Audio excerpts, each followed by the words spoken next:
তো এখন রুমে চলে যাচ্ছিলাম, হঠাৎ করে মনে হলো যে একটা বাতি চেঞ্জ করতে হবে। একটা বাতি নষ্ট হয়ে গেছে ভিতরে আজকে 3 দিন।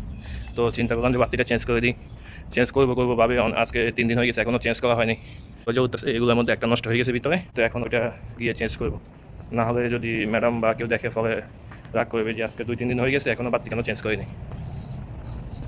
তো এখন সংজ্ঞা নিয়ে যাচ্ছি বাতি চেঞ্জ করার জন্য, কারণ সংজ্ঞা ছাড়া বাতি একটু ফলে দেওয়ালের মধ্যে, তাই সংজ্ঞা নিয়ে যাচ্ছি।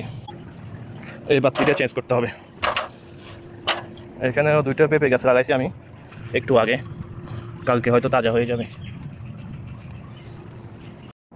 তো এখানে আরেকটা জিনিস শেয়ার করতে আসি। আজকে এখানে 2টা পেঁপে গাছ লাগাইছি আর 5টা মরিচ গাছ লাগাইছি। দেখি ইনশাল্লাহ কী হয়।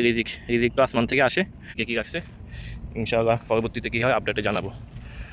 তো আজকে সামনে এইভাবে পানি যাচ্ছে, পরিষ্কার পানি, কিন্তু ফিলিস্তিনের মধ্যে বিশ্বের বিভিন্ন দেশে পাওয়া যাচ্ছে না পান করার জন্য। আর এখানে কত পানি, তো আল্লাহ তাআলা আজকে কয়েকবার রাস্তার আজকে যে অবস্থা কয়েকদিন এখানে একদম রাস্তার মধ্যে যে পরিষ্কার পানি আছে না, যেগুলো রান্নাবান্না কাজে ব্যবহার হয়, এইসব পানি আজকে কয়েকদিন 1 সপ্তাহ মতো পানি যাচ্ছে।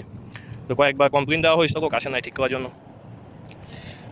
তো এতক্ষণ কাজ করে আসলাম। তো এখানে আমার এই পেঁপে গাছটা আসলে কী হচ্ছে জানি, তার পাতাগুলো কেমন যেন লাল হয়ে যাচ্ছে।